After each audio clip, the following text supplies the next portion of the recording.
He's editor-in-chief of Breitbart News and a New York Times best-selling author.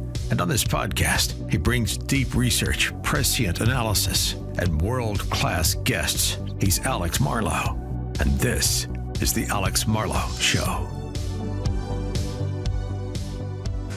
Welcome to the show, everyone. Most of today we're going to spend with John Nolte, who is my real-life godfather and the #1 writer on media and entertainment in the conservative space. Bar none, no close second, and I say this having written a fair bit on the media myself. He's the guy, and we'll talk to him about a lot of what's going on, in particular the death of Gene Hackman and Hackman's legacy. It'll all be legacy talk with Nolte when Nolte's here, but the death itself of he, his wife, and his dog seems incredibly suspicious. A lot of details are moving very quickly online right now, and I will not have the freshest stuff by the time this show gets edited and comes out. So I recommend you go to Breitbart.com, as always, for the cutting-edge information, but very odd circumstances for the legendary Hollywood actor, which Nolte believes is the greatest Hollywood actor. So you'll hear his breakdown of that before we get into all the other fun media news of the day. A few other headlines I want to bring to your attention. At Breitbart now we've got some details leaking of the minerals agreement. Recall that I've been tracking the 3D chess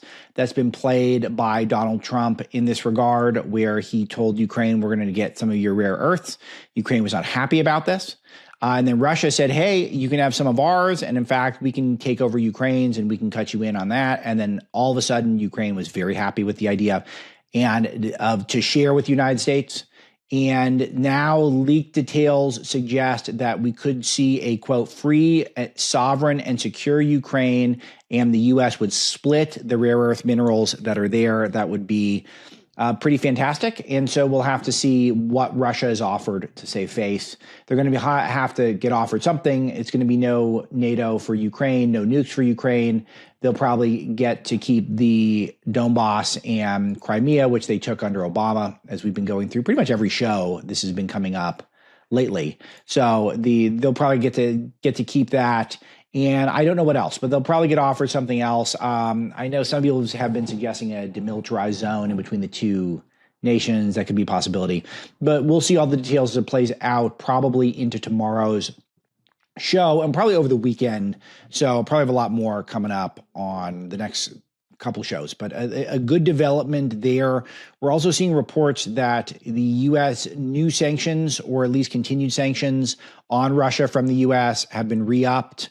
And this is one we're, again, moving quickly at the moment, so we'll have fresher details for you at Breitbart.com. But I will suggest that this certainly plays well with the points I've been making for the last couple of weeks about how Trump was much tougher on Russia than the other administrations this century. And the details I've cited is killing hundreds of Wagner troops in Syria, crushing the Russian gasoline industry. In particular, Trump wanted to block the Nord Stream pipeline and selling weapons to Ukraine proactively before Russia had invaded, which Biden had not done. So all that suggests Trump's tough on Russia, and anyone who's telling you he's a Russian puppet or stooge is lying to your face. Wild one, measles outbreak has already caused a death. We haven't seen a measles death in years in this country, and now we've got cases all across the country, incredibly contagious, and causes a lot of mortality and morbidity, particularly for young people. This is entirely avoidable with vaccines that have been around for decades. These are not experimental mRNA stuff. This is not stuff with known connections to any sort of really horrible side effects or really minimal side effects. So this is not the COVID vaccine. This is a different vaccine, and people are not getting them. And then now the measles is spreading. I will say, though, I have a sympathy to it in the sense that the skepticism of the public health space is so widespread now. And a lot of this is due to the overselling of the coronavirus vaccines to people, and people who don't really know for sure what's true and what's not, and they don't even know who to turn to when they're trying to find medical truths.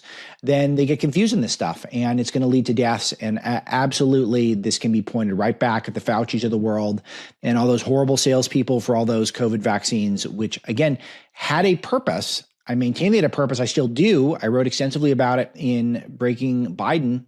But I will say that the suggestion that they were going to stop the virus did just such immeasurable damage to the whole public health space. And now we got a measles outbreak, and kids will die, and other kids will be the rest of their lives will be dramatically altered because you get the swelling of the brain, you get all these horrible side effects of measles. And now it's all over the country, and it could have been entirely preventable. It was a trust issue that made this possible.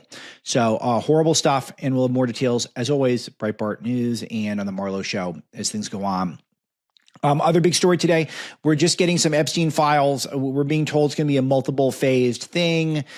Clearly, the design here with these is to keep conservative media at bay. The White House has convened a bunch of conservative influencers to the White House to hand out some initial Epstein files for them to go through, I guess. I don't know what's in them. Obviously, I like the idea of transparency, and whatever Epstein was doing on Epstein Island should be exposed, and all the bad guys should be named, and we should know who they are, especially if they've done stuff illegal.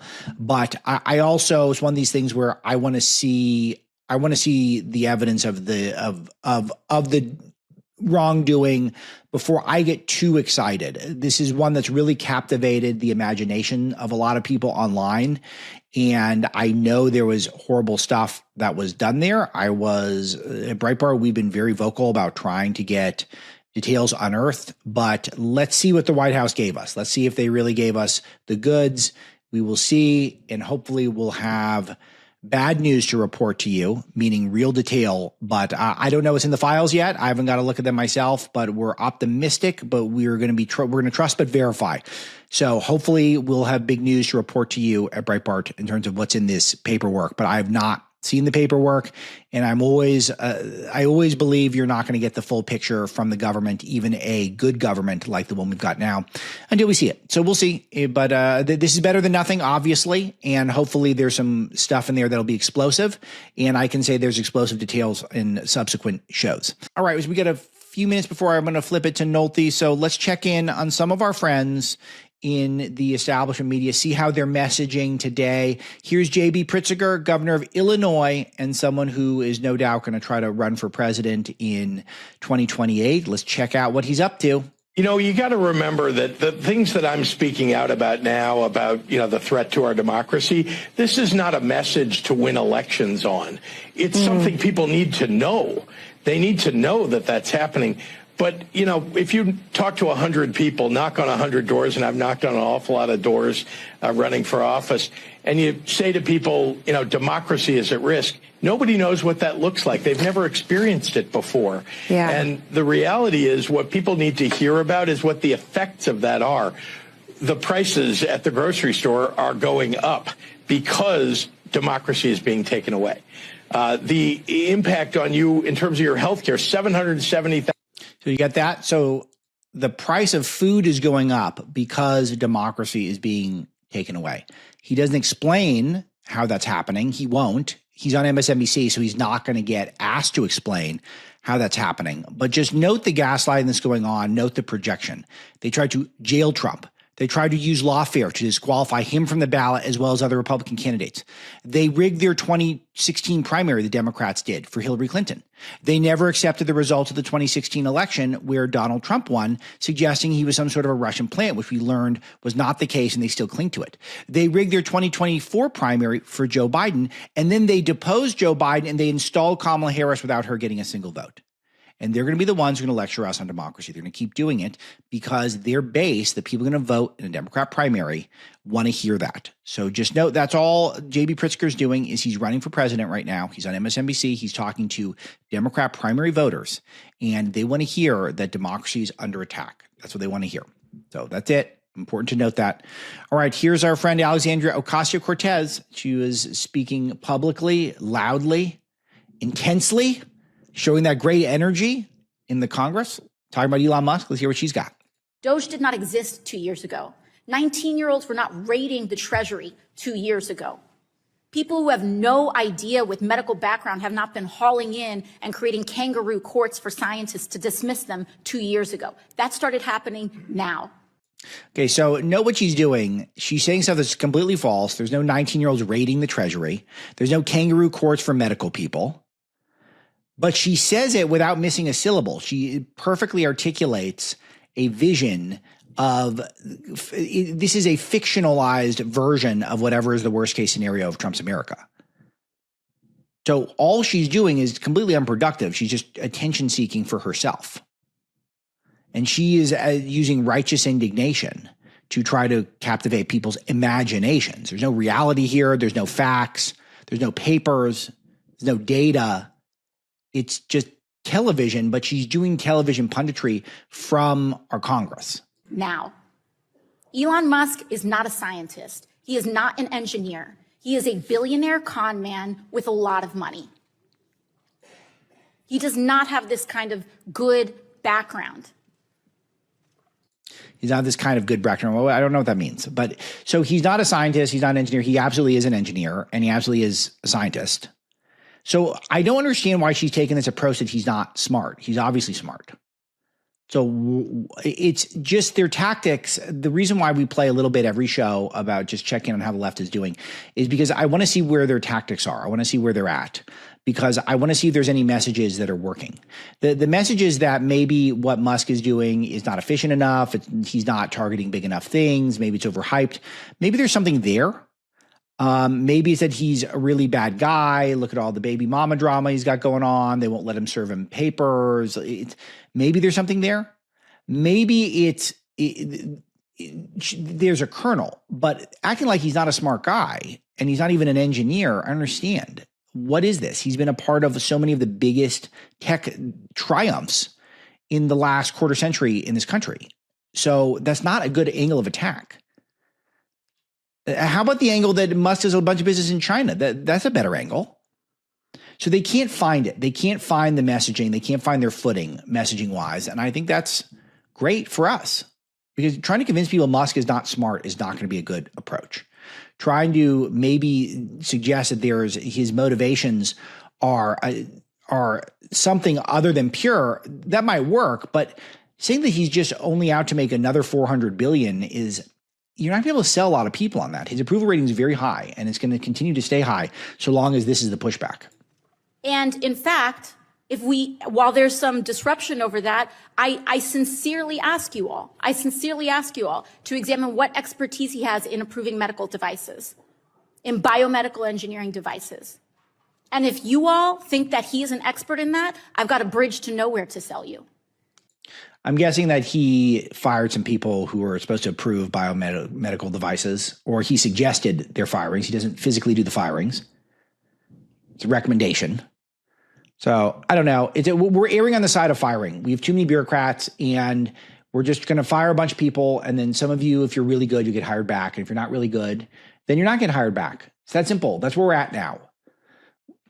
We've erred on the side of making a permanent bureaucratic class in Washington for too long, and we're over it. So people in her audience, people who follow her on social media, they might not be getting that perspective, but we understand that there's going to be some people who get fired who maybe should have stayed, and they should reapply for their jobs.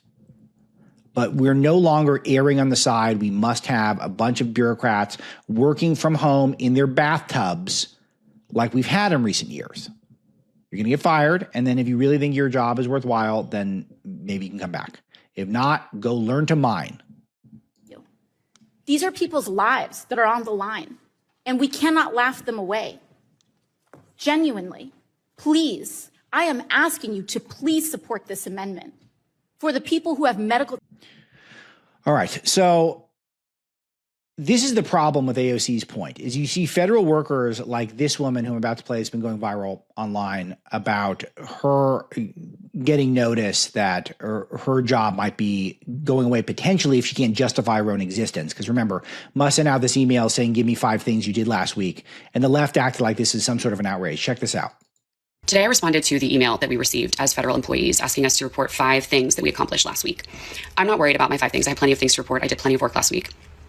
But the feeling of just like absolute existential dread that I felt typing out a response to that email is something that I wish I could convey to everyone, because it felt like such a glimpse into the reality that they are trying to create.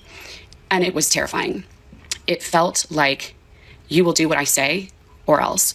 The email that we received did not say that failure to respond would be taken as a resignation. But the post on X did say that. And leadership at my agency is pretty much like, the email's authentic. but we don't know if the threat is or is not. We are going to respond, but kind of left it up to each of us to decide what to do. We have received more emails about all of the fucking bullshit going on with Doge and Elon and all of this federal employee stuff that like I've spent more time in the last couple of weeks navigating these emails, going to these town hall meetings, going to these other meetings, making sure that so that the leadership can break down what's happening and tell us how we need to respond and tell us what the is going on and tell us, oh, you might lose your job because when your FTE runs, like there's so many. All right. So you guys get the picture. She's an incredibly vulgar person. We have no decorum. We just swear wildly all the time, uncontrollably. This is a good looking young woman. So she's not used to being given a hard time. She's just not. I'd be very shocked if this person had ever gotten a hard time before. And so that's where she's melting down. We're not taught resilience. It's not a value that we're instilling in young people. We're instilling snowflake values in young people.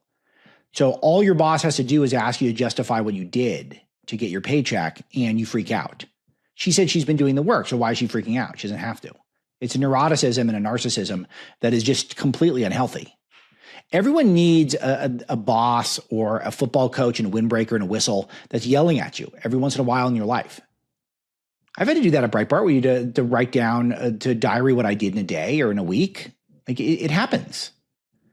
It's particularly when you're in a remote environment. How do we know how you're spending all your time? It's very reasonable to do a light audit every so often on what your people are actually doing. Not everyone is some sort of a special genius that they just get a complete wide berth to be able to do whatever they want during the workday. It's just such a revealing snowflake mentality. I love when these things go viral because it actually enforces our point that you should not have a permanent job. If you are so freaked out that you can't demonstrate to your boss that you did work last week, then your job should just not be permanent. Probably shouldn't exist at all. So why federal employees should be free of that sort of judgment that we in the private sector go through all the time is just completely insane. It's ridiculous. So good for Musk, good for Trump for holding the line. And I just hope they keep putting out these videos so we can just see into their minds and how entitled, the entitlement to a permanent job is just unbelievable. But I'll tell you one thing that you're absolutely entitled to. You're entitled to have the best seared meat around, and you can get it with Solair Hot Grills. BestHotGrill.com, BestHotGrill.com. Just because it's cold outside, it doesn't mean you have to stop grilling. If you got the Solair infrared grill, it heats up in 3 minutes and you get that perfect sear. I love it, particularly on steaks, but you can do chicken, you can do burgers, you do whatever is your favorite stuff. Vegetables too. The veggies are good. I'm a big veggie guy. They're kind of falling out of style in some corners of conservative online media. I'm a big veggie guy. You can get the veggies there or get them on the skewer. It tastes great. It's going to give you the juiciest food you've ever tasted. It is better than gas or charcoal if you want that great sear. BestHotGrill.com. It gets hotter than anything you've ever experienced. It's a big part of my routine right now. I was telling you I was out there using it over the weekend, and I'll be using it this weekend, just like pretty much every weekend forever. So USA made, great people. Solair infrared grills, BestHotGrill.com for that. Another part of my routine, I'm not just grilling. I'm also working on my health, my joint health, and my bone health with Juvent Micro Impact Technologies. This is particularly good if you're a seasoned citizen who might be losing some bone density, but even for those of you who are young and athletic and want to help your recuperation, the Juvent Micro Impact platform helps you do that. Juvent, Juvent.com. This is backed by serious science. I would not bring something like this to you without running it by the medical doctors in my family who I rely on for so much information on the show. And they say the technology is 100% legit. It is something that is very low risk for you, because after 6 weeks, Juvent will buy the platform back for you. You get 10-year warranty. You got financing available. You can use FSA funds to get it.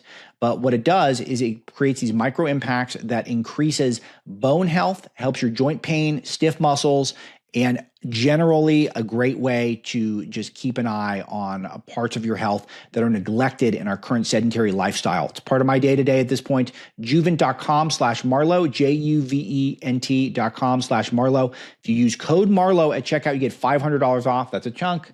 So it's pretty good. And then we can get healthy together. All right, let's get into the interview with John Nolte, one of the best of the best. Here he is. All right, President Trump is moving at lightning speed in his first weeks in office with executive orders, new policies, promises kept. It can be hard to keep up until now. Subscribe to the Trump Report. This daily email brings you highlights from the Oval Office right to your inbox 5 days a week. Get all the details on the administration's top actions that day with in-depth analysis. You stay up to date on what President Trump is doing to make America great again. Subscribe to the Trump Report today at SalemPodcastNetwork.com/Trump. That's SalemPodcastNetwork.com/Trump. Get that up-to-the-minute email every single day with Salem.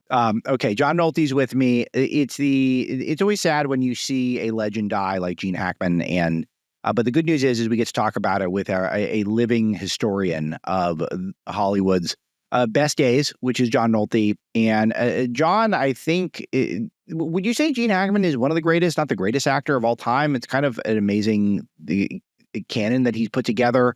But I want to hear about him and about why you think he's so significant. I've got my own set of questions, but really odd circumstances around his death. He was in his mid-90s, but he was found dead in his home with his wife and dog. So you wonder what's going on, maybe some sort of a gas poisoning of some sort, or just could be very odd circumstances when we learn what happened. Do we have a sense of what happened?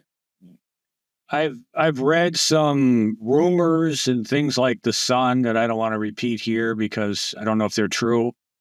But it is, there's nothing good coming out of the reports. We hope, I guess there's no good way. I mean, you don't want people to die of a gas poisoning, especially his wife, who was only 63 or 64. Yeah. Or the dog. At 95, that might be a good way to go. He was obviously pretty frail, but the other possibilities are even more tragic. To think that there was that much despair in the house, so we'll just have to wait and see. Yeah, really, really interesting, and I'm kind of fearful about learning more details, which we will all report out to you at Breitbart, but it's easy to get fixated on people's deaths when it's something so important to talk about their lives. And John has an amazing obit where he goes through a lot of his filmography, not all of it, but a lot of it at Breitbart News. So everyone should read that. I read it before the show, and I found it very informative, and it just, now my movie list is going to be a mile long. But talk about his screen persona, John. Well, I consider Hackman to be the best movie actor we've ever seen. Amazing. For the simple reason that he was never miscast. There have been situations where John Wayne has been miscast, and I have nothing but regards for John Wayne as a movie star and an actor. There have been, Marlon Brando has been miscast. There are just certain actors that they do have a limit on their range, even though they have great depth and they give us great performances. But Hackman was never, ever miscast. And unlike John Wayne, you can see him playing Genghis Khan. And that's how great of an actor he was. And you always believed him that he was playing who he said he was. And he played a massive range of characters. And you compare his characters, something like the Royal Tenenbaums, Popeye Doyle in The French Connection, to the farces he did in a silly little sex comedy called Heartbreakers, which is hilarious. There was nothing he couldn't do. He could do tragedy. He could do blockbusters like Superman. He could be in small independent films and everything. I've never not purchased a Gene Hackman movie on Blu-ray, because even if the movie isn't all that great, and he only made a handful of movies that I think you could truly call bad, he's still great in them. And that's what makes him very special. And there are very few actors that could do that, where you just say, okay, this is a John Wayne movie, or this is a John Garfield movie, or this is a Barbara Stanwyck movie. I'm watching it. And Hackman's one. So compare him to a guy like a Nicolas Cage, let's say, who is never really bad at anything, but he's always Nicolas Cage playing Nicolas Cage as the character.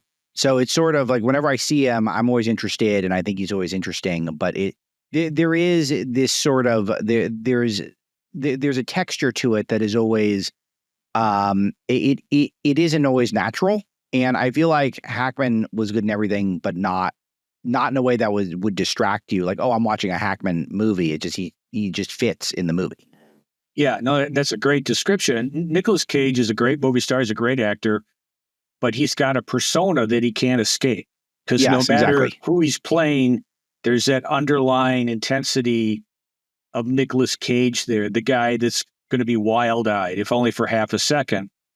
And if you watch a Gene Hackman movie, sometimes he's insanely intense, but other times he's just has this quiet intensity that all great actors have. And you don't think I'm watching a Gene Hackman movie. You just lose yourself in the guy, and it doesn't matter. His range was ridiculous, and I don't know any actor that could have assumed all those roles and pulled them off, because, like I said, he could not be miscast.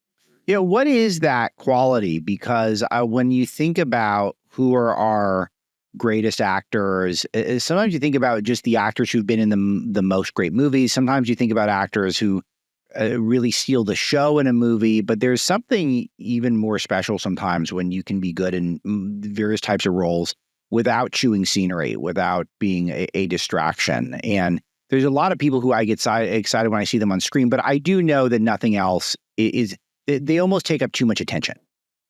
Yeah, they can do that. They can, Jimmy Cagney was a classic scene stealer. He would always find something busy to do when someone else was talking, which is a pretty lousy thing to do. But there was never any of that. Meryl Streep is an overactor. You can see I don't like Meryl Streep. I don't think she's even good. Sorry, I don't think Meryl Streep. That's not only a good example, John. That's such a good example. That's someone that everyone tells me is a great actress. I've never liked a single Meryl Streep performance I've ever seen. Yeah, she's gotten older. She's gotten worse because she's believed her own press. But that was not Hackman. I mean, he was all presence. He was, and he's been up against some of the greatest actors of his generation: Clint Eastwood, Richard Harris, Russell Crowe, Tom Cruise, and his quiet intensity just commands the screen.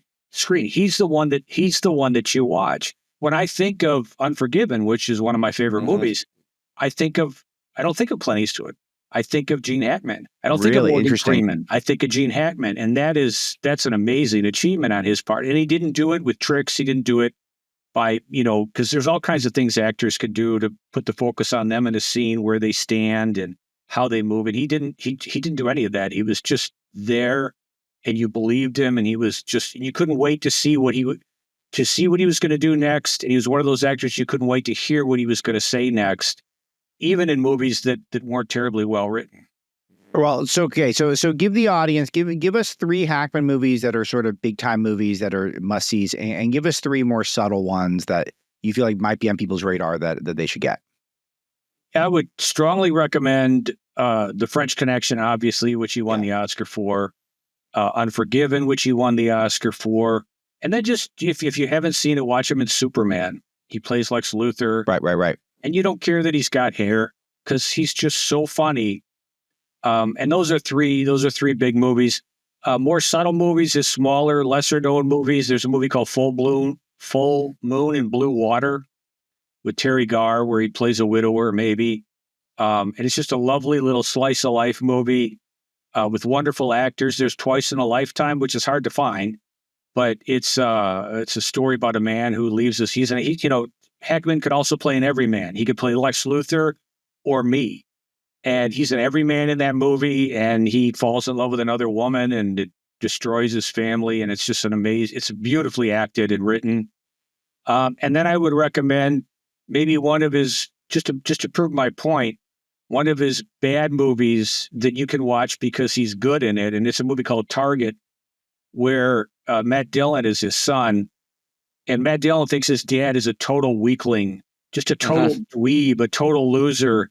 And they go someplace, and then he finds out his dad used to be a CIA assassin and how competent he is. And it's just it's a fun movie to watch. Really interesting, and great recommendations. And there's a bunch more in John's write-up.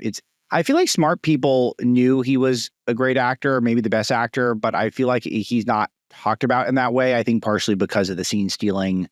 Well, it wasn't always there, but it was South Park made him into a superhero. I think it was around 2003-ish. They were an episode. Yeah. He was Hackman, and he was actually a hero. and it was, and it was, I think smart people, there's a lot of veneration for him. What is that subtle thing that makes him maybe not come to mind first when you talk about greatest actors of all time? When I feel like if you really pin down a lot of smart people, I think a lot of people might agree with you. Yeah, I think most people would. And probably because he didn't change acting. You look at someone like Marlon Brando, and he changed acting forever. And then you look at actors that just had that one starring role where they just killed it. And he didn't really have anything like that. If you watch his performance in French Connection, he's amazing, but it's not one of those performances that just pops out like Lawrence of Arabia or pops out like Scarlett O'Hara. But he's still fantastic in it. And his acting was much more subtle. And that's what made him so real. I remember the first time I noticed how great of an actor he was. I think it was 1983. I went to see Uncommon Valor, which is sort of a silly movie. It's a good movie, but it's sort of a silly movie about a dad who believes the Vietnamese still have his son, and he gets the gang together to go break his son out of the POW prison camp. And it's a popcorn movie. But I remember I was 16 or 17 when the movie came out. And he just had this moment because he's sort of this rough military guy and he knows everything. And there was this moment in the movie where somebody said something to him that caught him off guard, his character off guard. And for just a moment, he looked so vulnerable. And he didn't do anything major. He didn't do anything like this. You could just see it in his face, that subtle change in his face. And then he did that fantastic Gene Hackman chuckle that he brought to every role. And he was so brilliant, we never got tired of it. We never saw it as a crutch.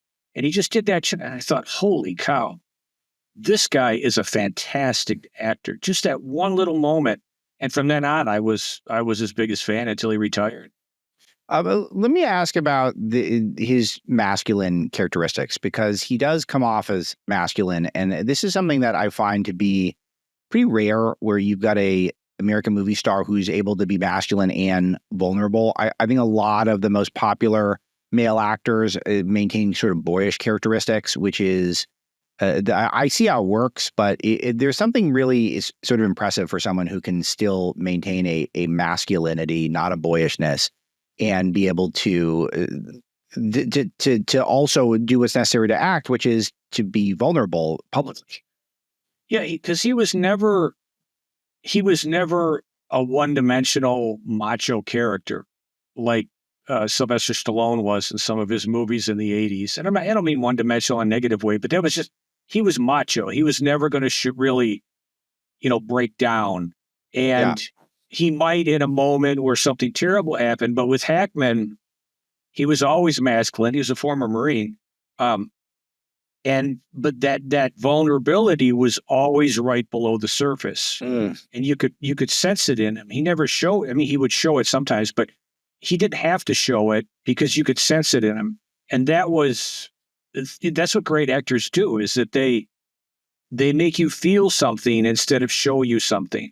So when you watch a movie like The Chamber, which is a terrible movie, but I still watch it because he's in it, and he plays this hideous racist on death row, it's there. That vulnerability is still there. And he's not giving that character vulnerability because he's one of those shallow movie stars who wants to be liked. He's telegraphing what's going to happen later in the movie, because he would play a one-dimensional villain if he wanted to in a movie like The Quick and the Dead, where you just despise him, or the one where he played the president, the Clint Eastwood movie where he played the president, this terrible president, and he's just pathetic.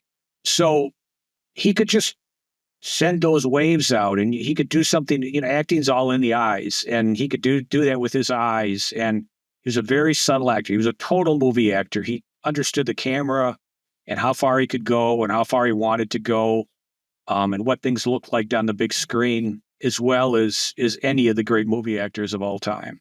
Yeah, interesting. So he retired 20 years ago, just because in his 70s and was done with it, or do you feel like that kind of marked when we started shifting towards a lot of television at the center of the culture versus movies? Is there anything, what do you think happened?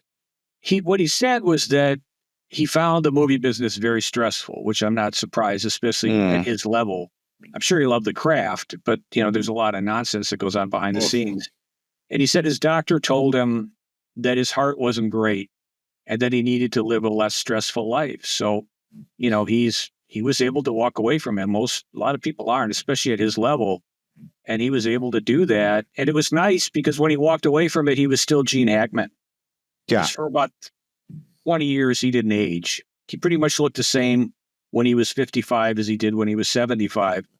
And he walked away and he left a great canon behind him. And then he went to New Mexico and he wrote books and lived with his wife in this big $3 million house. And he seemed like he was very happy just picking up coffee at the local Safeway and painting and playing with his dogs. Interesting. Yeah, it's I think about this a little bit with Quentin Tarantino, who's only in his, I think, early 60s, but is already talking about retiring from directing. And I've heard him explain it, and he's a historian too of movies, and he says that people lose their fastball. It's just there's almost no examples where people hung on to keep making movies as they got older, and they got better. They almost always get worse. And it's sort of, that's from a director's perspective, but it's just interesting to hear people think through it that way, that if you want to preserve your legacy, sometimes you want to walk off the field when you still have a lot of your power, which is just, that would take such discipline. I just can't picture having that sort of discipline. But when you have a canon of how many movies did Hackman do? 70 something? I mean, maybe then you can, that's a lot. Walk away. Yeah. I saw a documentary about Gordon Lightfoot, and that's a guy, incredibly talented, beautiful voice, amazing songwriter, the voice of his generation in many ways, especially when it came to ballads and story songs. And that guy just held on too long, I think in the documentary, he's almost 80. He doesn't look like Gordon Lightfoot anymore. He can't really sing. You could barely hear that distinctive voice. I mean, he passed away a couple of years ago, but it's just, there just comes a point where you really do need to retire. And, I'm going to be 60 next year. So it's not something that I don't think is never going to happen to me, but you are eventually going to lose your fastball, and it's just time to walk away. Let people remember you, at your best or your near best, instead of just hanging on and deteriorating on screen. It's a very hard thing to watch. Yeah, it's really interesting for performers. I was thinking about this because I'm in the LA area, and so all of these legends come through the Hollywood Bowl, and it's very tempting to go see them. And, for me, they're not, I don't always have nostalgia over it. I just like the songs because I wasn't alive when the songs were originally written, or I wasn't cognizant of them. So, you'll see a Creedence Clearwater Revival, you'll see a Hall & Oates, you'll see all these people come through because they're still touring. And sometimes it sounds the same, and sometimes it doesn't sound good at all. But I'm not getting any of the nostalgia. Like, this reminds me of a great time, a great summer when I was a kid. Like, no, it's just like, they have good songs. So that's why I'm here. And if they can't sing anymore, then it's terrible. It actually hurts the way I perceive you. Because I think, like, what happened? What magic were they working in the studios to get these songs to be hits in the 80s or whatever? So it is something to consider, but that's such a challenge for human beings as we get older. Sure, you don't want to admit it's over. I understand. I'm very sympathetic to it, but those that can do it, I have a lot of respect for them. But then you see Eastwood, who's still pretty good, and it's what is he, 120? He's older than Joe Biden, and he's still making movies. Who's still doing good? Yeah, Clint Eastwood.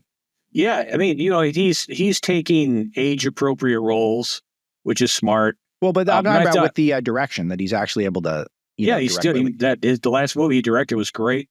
But in Cry Macho, the last movie he starred in, that was kind of an embarrassment for him. I thought that was. I believe it. Yeah, Okay, John, you've been working on a lot of important pieces for us at Breitbart, and I want to go through a few of them.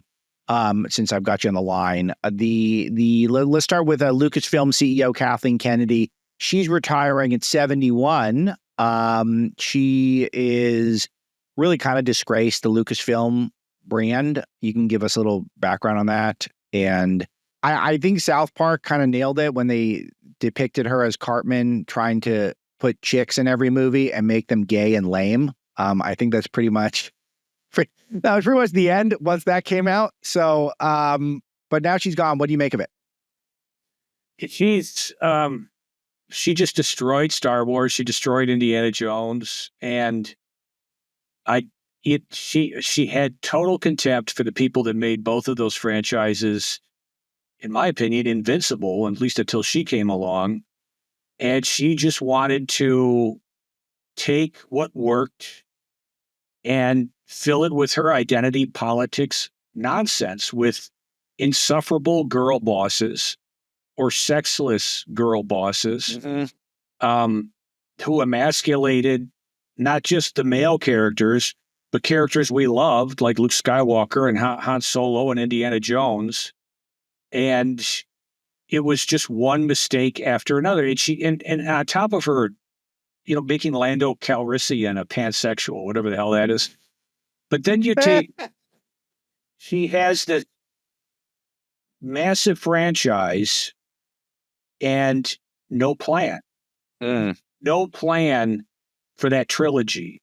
She had no plan for the movie or for the TV shows, for the streaming shows. She had, none of it works. And if she were a man, if she were a white male, she'd have been fired a long time ago. And I don't think she's retiring. I think they're forcing her. Yeah, she's getting pushed out. Yeah. No, you wouldn't retire from that job at 71. No way. So cool. All right, good. Well, I'm happy to see her go. Do you have any hope, though? This is always the issue, John. I think you were probably the first to point this out to me. Probably it was either you or Dennis Prager, so you're in good company. But I know there's not an original Marlow idea. But the problem is a lot of these jobs is you push people out and you just get someone just as bad to take their place. So it doesn't really matter. So this always sort of tempers my celebration when this happens, because I have no expectation that Star Wars or Indiana Jones are going to get better because she's gone. No, I don't think so either. Part of it is that they don't ever want to admit they made a mistake. I mean, when Kathleen Kennedy leaves, they're going to treat her like she's Cecil B. DeMille. She's going to win. They're going to give her awards, and they're going to have banquets for her. And what you've done to further the cause of female producers in Hollywood. They're going to treat her like the second coming, and then they will probably move somebody. The changes will be subtle. Like, you don't see a lot of gay stuff in Disney anymore, and you don't see a lot of gay stuff in mainstream movies anymore, like you did for too many years. But they have that mentality where there was something wrong with the great stuff in the past, and we need to fix it. And they've destroyed Charlie's Angels, Hollywood. I mean, they've destroyed Men in Black. They destroyed the Muppets, all this stuff because they thought, this is retrograde. We need to update it. And that was timeless. And they're trying to make this stuff timely. And it's stale before the credits roll. Really interesting and good points. John, let me move on to the next major franchise that is not doing great, which is Captain America. So one of a huge box office drop after kind of a lame opening, a lot of controversy surrounding this release, people not liking the new Captain America casting. He did a terrible job. Anthony Mackie, the new Captain America, his marketing, he went on an anti-American rant during a marketing Captain America movie. Is very dumb. I think that moment has passed. I think the woke moment. But what do you make of this sort of poor box office performance from this movie? The movie just isn't very good. And it opened okay because I think enough people were curious. And I think enough people are still sort of reveling or wanting to return to the heydays of Marvel pre-2019, pre-Endgame, when every movie was an event and every movie mattered because it was setting up, even the bad movies mattered because they were setting up a bigger movie. And everybody was excited, and we knew who all the characters were. Wow. Hold on. That was such a good point. Even the bad movies mattered because they were almost like transitional. This is such a genius marketing branding thing where it's almost like, well, this is really a 4-part series. And so I got to watch number 3 because number 4 is going to be huge. And just, it's really interesting that they do that. Then they got you for $40 instead of 20. Yeah, no, it was what Marvel did is you can't take anything away from them. They had 30 box office hits in a row. No one's ever done that. That was wild. They did those. That was 30 box office hits over 10 years. And then, as far as I'm concerned, with Infinity War and Endgame, which ended that phase of the Marvel, they they paid it off. I mean, they built all this anticipation up, and then they basically gave you a 6-hour movie with those 2 movies, and everybody walked out satisfied. And that is an amazing accomplishment. But since then, it's just been because they went woke. That was the first mistake they made. They went woke, and all of a sudden we've got girls in here, and everybody's got to be of color, and white people are bad, and gay kisses, which is just ludicrous. And the movies just weren't very good. And now I think they're trying to get past that, which is why they spent probably $150 million reshooting this Captain America movie. But this Captain America movie just isn't very good. It's boring. It's okay. Did you see it? I did see it. Yeah, I did. And I reviewed it too. And it's just not, it doesn't have any lift. It doesn't have any excitement. It goes from mediocre to bad. And there's never that moment you need in a superhero movie where it just lifts you out of your seat. You know, when Superman catches the helicopter, that sort of moment. There's nothing like that. And I expected that because I thought, okay. Yeah, they can at least do that. Anthony Mackie is finally going to say, I'm Captain America now.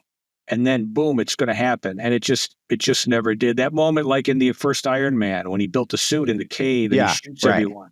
That stuff just even if the rest of the movie sucks, you remember that and you say, well, I'm going to watch that again. And then, of course, it's sexless. They've removed all the, there's just nothing sexy about the movie. Which is interesting because did it get a China release?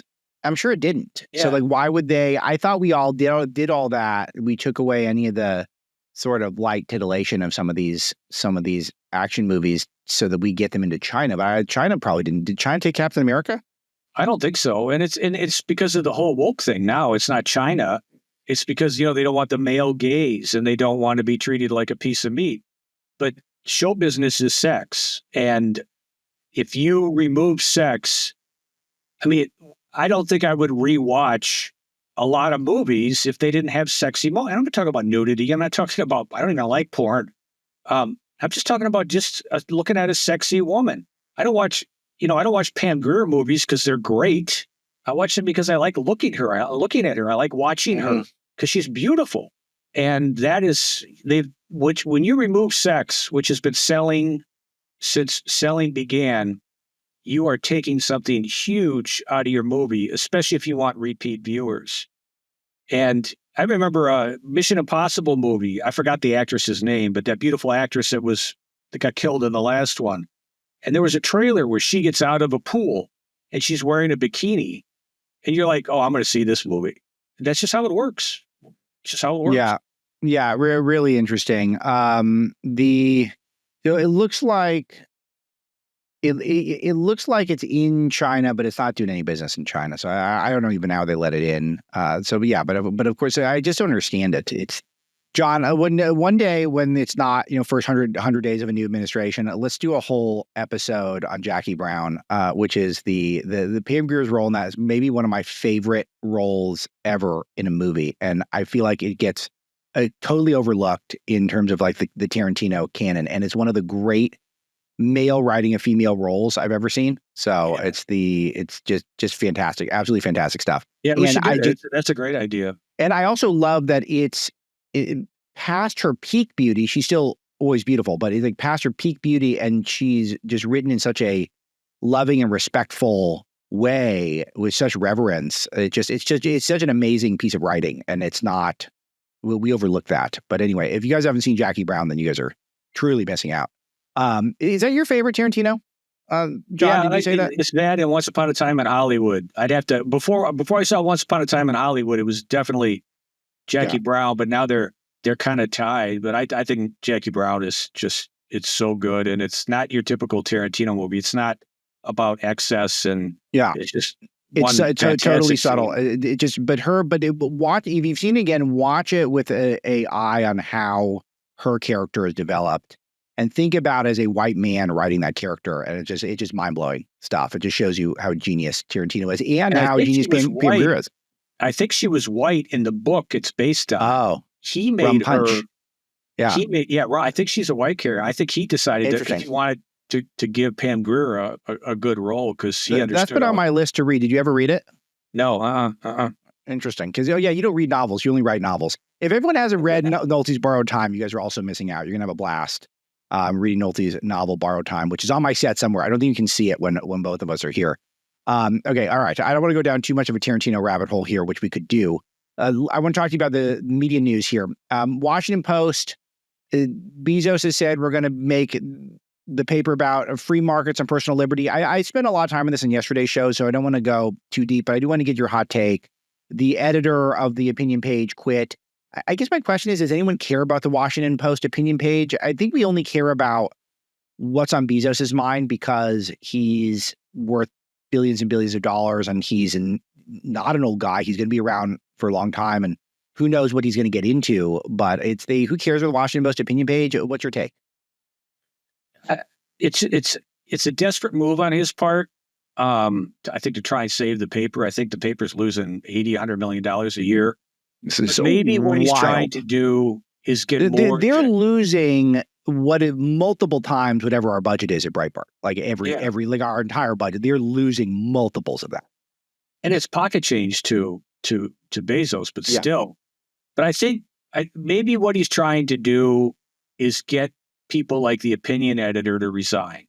It's his way of getting these people like Jennifer Rubin to self-deport so that he doesn't have lawsuits and all the stories that come out. People just leave and he doesn't have to pay him severance.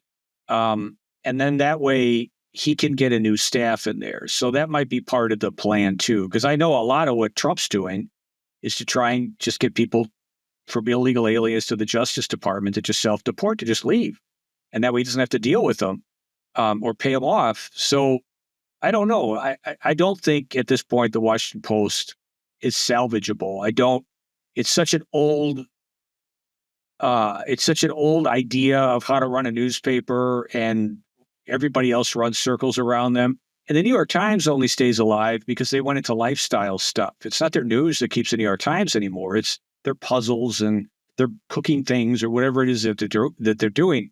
So they have 10 million subscribers, but it's not the news that's keeping people there. So the whole idea of it, I think, is of a newspaper, even online, is collapsing because if Bezos was smart, he would, and he is, but if he was really smart, he would just turn it into a conservative outlet and point all those guns at that.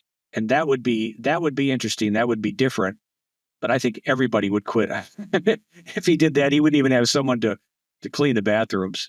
So I have a question. I have a question about your take on what could be done to that paper, because I feel like we're in this super tough spot. If you were rooting for the Washington Post, I'm not rooting for it, but let's say you were rooting for it, because the built-in audience is left-wing woke, and the future is not that. So how do you find someone who can have edit an opinion page for a woke audience, but with Bezos's mandate, we're going to be pro-freedom, pro-free markets? Who would want that job? Could anyone succeed at it? Is there anyone that you think could do it and would want to do it? Because, for me, I was on Don Jr.'s podcast and he suggested Musk buy MSNBC and put me in charge of it. And so I actually thought about, because it's such a crazy world right now, if that could actually happen. My personal take is that it wouldn't, because I think Musk doesn't like any corporate media, and I think he sees Breitbart as a corporation, which is lightly true. It's lightly true. And so, but I did the exercise and I thought, would I do it? And I think, yes, I would. I would try it. But partially because that's TV, and TV has just got a power that is just beyond, a print newspaper, that maybe it wouldn't work out, but I would check it out, like, to see if I could pull it off. If Bezos called me and said, I want to offer you a job, I'm going to pay you double to edit the Washington Post opinion page, I think I'd say no. Like, that sounds like a really terrible job. Yeah, because he's going to have to, I'm assuming, hire new editorial writers in order to do that. And you're right. All he's going to get is backlash, because guys like you and I are not going to fall in love with the Washington Post. No, he's not going to be able to bring normal people back. So all he's going to get is backlash. And the rest of us we used to hate the Washington Post, and now we're just indifferent towards it. It just, oh yeah, the Washington Post, that's a thing. Yeah. I used to be obsessed with it, but they don't matter anymore. And so I don't know, maybe he's got an idea. Once he clears out the staff, I would like to see someone with his kind of money actually try to create an objective news outlet and just see if that would work. Yeah. And just I said this yesterday on the show. This was my quick take, is that I care much more about their news page, because people do read that because they have to sometimes. They'll get a story and it will get out there, and then we'll have to follow it.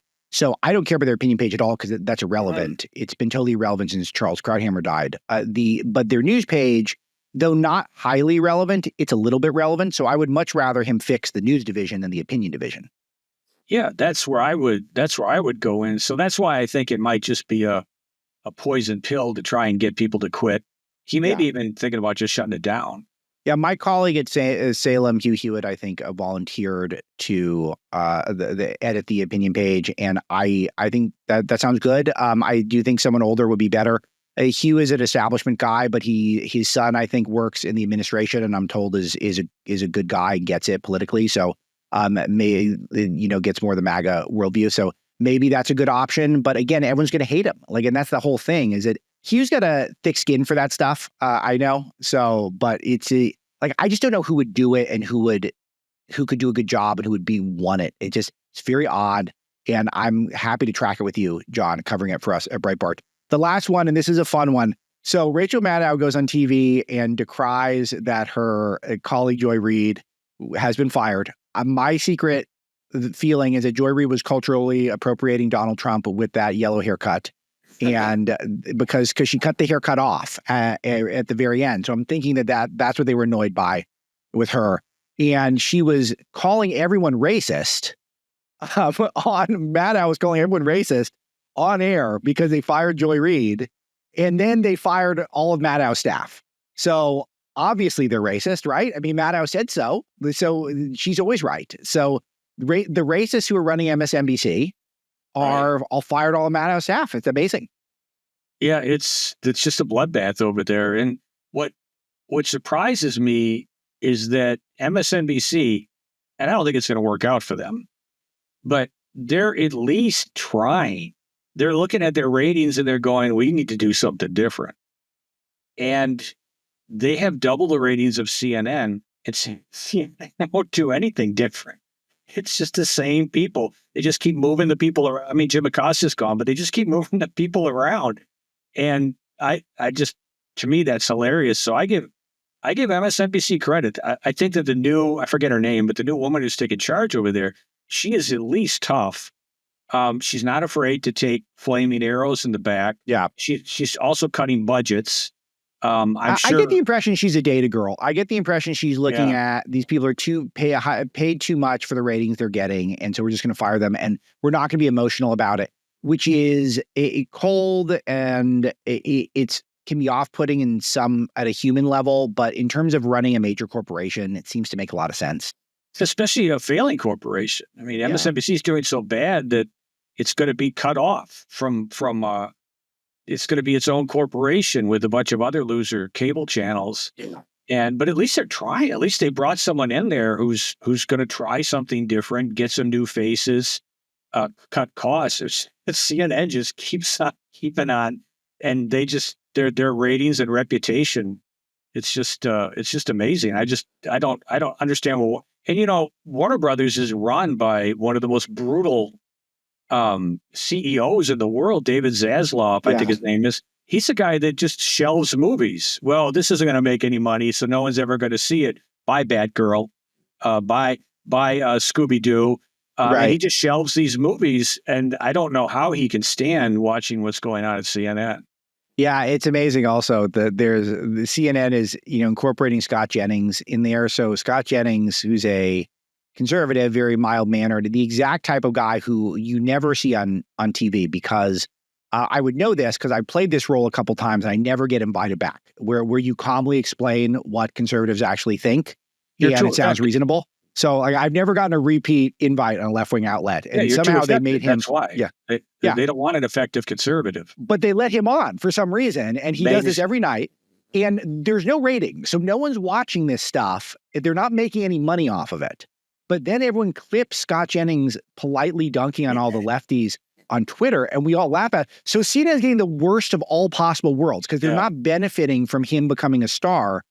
He's benefiting a lot because everyone thinks he's great. And it's just such a backfire and a self-own by them because we're not going to come back and watch his show. We're going to wait for the clips, and we're going to enjoy the clips. We're not going to sit through Abby Phillips' terrible hour with Touré. No, of course not.